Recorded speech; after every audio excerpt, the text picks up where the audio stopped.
قرآن مجید برہان رشید کی سورہ انعام ہے، سورہ انعام کی آیت نمبر 148 ہے۔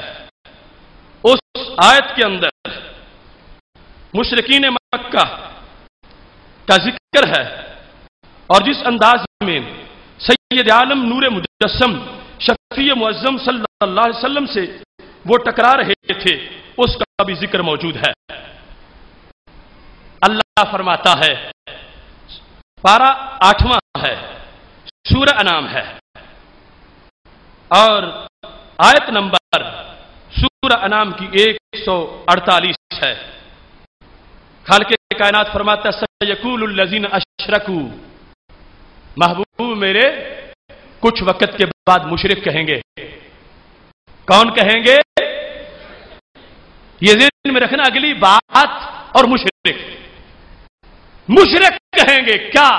جعلی توحیدی ہونے کا دعویٰ اس انداز کا اثر ابھارتے ہوئے کہ ہم رب کی پارٹی ہیں، یہ نبی خام خام میں عذاب سے ڈراتے پھرتے ہیں۔